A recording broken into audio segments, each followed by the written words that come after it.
होना चाहिए। अगर हम आलू का उत्पादन कर रहे हैं तो हम आलू के सारे प्रोडक्ट पे हमारा क्षेत्राधिकार बढ़ना चाहिए।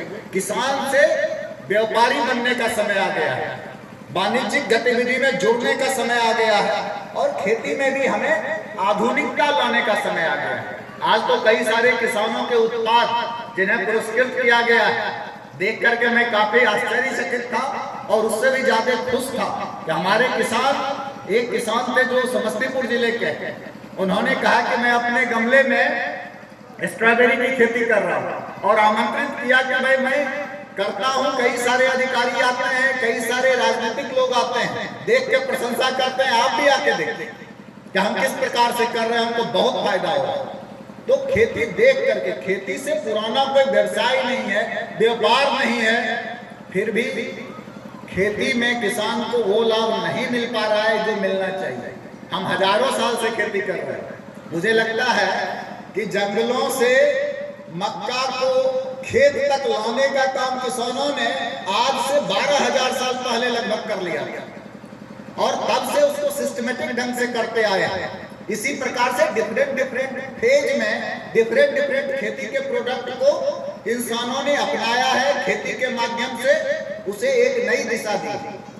उन्होंने हमारे जीवन को सींचा है, इंसान को बनाया है, हमारी संस्कृति को ढाला।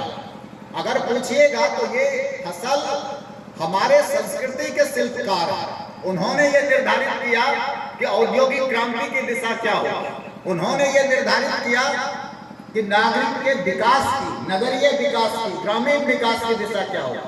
तो आज वक्त है कि हम उस पायदान पे उसे आगे लेके जाएं और जो औद्योगिक विकास की भी नींव है उस खेती को उद्योग के साथ इस प्रकार एकीकृत करें कि अंतिम फायदा किसानों को मिले, खेती की इनपुट लागत में कमी आए, खेती में मिट्टी की उर्वरा क्षमता भी आज सबसे बड़ा चैलेंज है।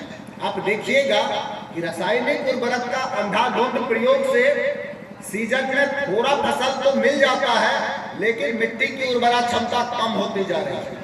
तो हम लोग उसका जो सॉइल टेस्टिंग है, जो न्यूट्रिएंट्स है, उसकी जांच करा लें, जो आवश्यक है वही पोषक तत्व डालें, जो कंपोस्ट है। अभी देखिएगा कि ग्रामीण विकास विभाग, भारत सरकार भी इस ओर संकल्पित है कि हमारे सारे जो अवशेष है, ऑर्गेनिक अवशेष जो खुद ब खुद कंपोस्ट में कन्वर्ट हो जाता है।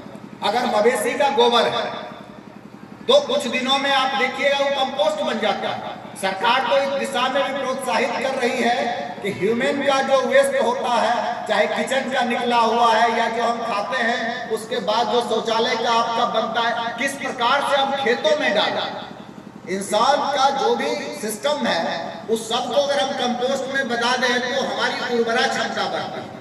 इसे भी देखने और समझने की जरूरत है।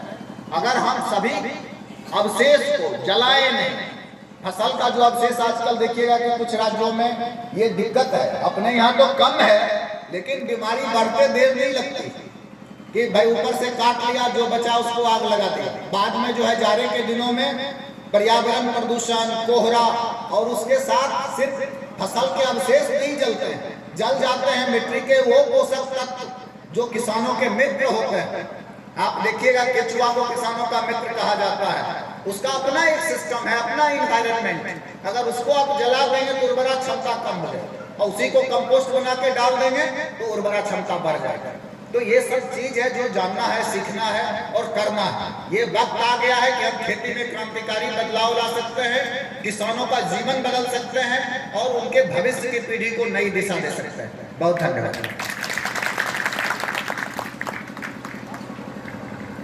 सर को हृदय की गहराई से बहुत बहुत धन्यवाद। हमारे कृषि विभाग के जितने भी किसान भाई एवं बहनों हैं, उनको जो भी मार्गदर्शन एवं जो सुझाव मिला है आदरणीय